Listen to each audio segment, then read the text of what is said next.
Kabupaten Blitar, kotanya para raja, tepatnya di Desa Jiwat Merobyong. Di sini rumah Ibunda Ken Arok, di mana zaman itu masih bernama tempat ini Kadiri, dan tempat ini tidak jauh dari kerajaan peradaban suku Kelang Gunung Lejar, sekarang menjadi Gunung Gedang.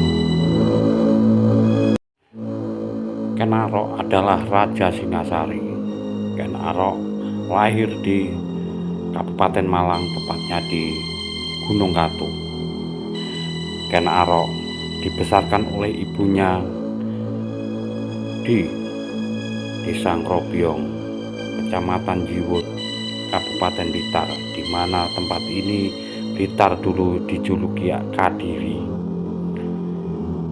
Ken Arok menginjak dewasa pernah ngasuh kawruh di kerajaan peradaban suku Kelang, yaitu di Kahyangan, sekarang yang disebut di Gunung Gedang, Candi Wari Branjang atau situs Desa Gadungan, Kecamatan Gandusari, Kabupaten Blitar. Kabupaten Blitar masih ada lagi tempat yang lain yang pernah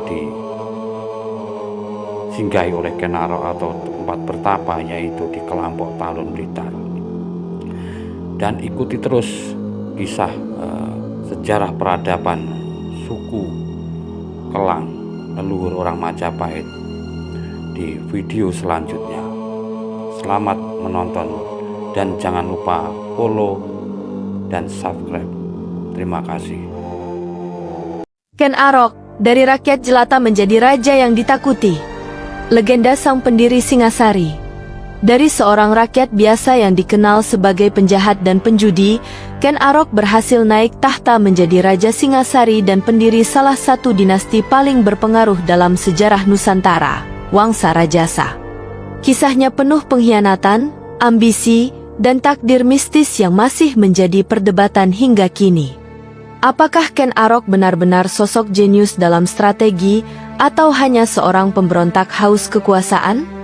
Mari kita telusuri kisahnya lebih dalam. Asal-usul Ken Arok, anak dewa atau anak haram? Menurut kitab Pararaton, Ken Arok lahir dari seorang wanita biasa bernama Ken Endok di daerah Pangkur. Namun, sosok ayahnya masih menjadi misteri.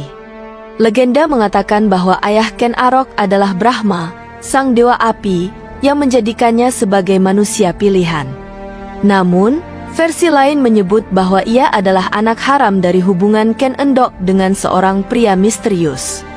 Karena dianggap membawa pertanda buruk, ia kemudian dibuang dan diadopsi oleh seorang pencuri bernama Lembong. Sejak kecil, Ken Arok tumbuh menjadi anak yang cerdas, kuat, tetapi juga nakal dan suka berjudi. Ia sering membuat onar dan hidup sebagai perampok di hutan, hingga akhirnya takdir membawanya bertemu seorang pendeta sakti bernama Loh Gawe. Ramalan Loh Gawe, takdir seorang raja. Loh Gawe melihat tanda-tanda besar dalam diri Ken Arok. Ia meramalkan bahwa Ken Arok akan menjadi raja besar di tanah Jawa, tetapi harus melalui jalan penuh darah dan pengkhianatan. Dengan bimbingan Loh Gawe, Ken Arok meninggalkan dunia perampokan dan mencari jalan menuju kekuasaan. Ia mulai bekerja sebagai prajurit di bawah Aku Tumapel, Tunggul Ametung, yang saat itu berkuasa di wilayah bawahan Kerajaan Kediri. Namun, disinilah ambisi besar Ken Arok mulai tumbuh, terutama setelah ia melihat Ken Dedes, istri Tunggul Ametung. Ken Dedes, wanita yang menjadi kunci kekuasaan. Ken Dedes bukanlah wanita biasa. Ia adalah putri seorang Brahmana dari Panawijen dan dikenal sebagai wanita yang sangat cantik. Ketika pertama kali melihatnya, Ken Arok dibuat takjub. Pararaton mencatat bahwa ketika Ken Dedes turun dari keretanya, kainnya tersingkap sedikit dan Ken Arok melihat cahaya bersinar dari tubuhnya. Loh Gawe menjelaskan bahwa wanita yang memiliki cahaya tersebut ditakdirkan melahirkan raja-raja besar. Ken Arok langsung mengambil keputusan.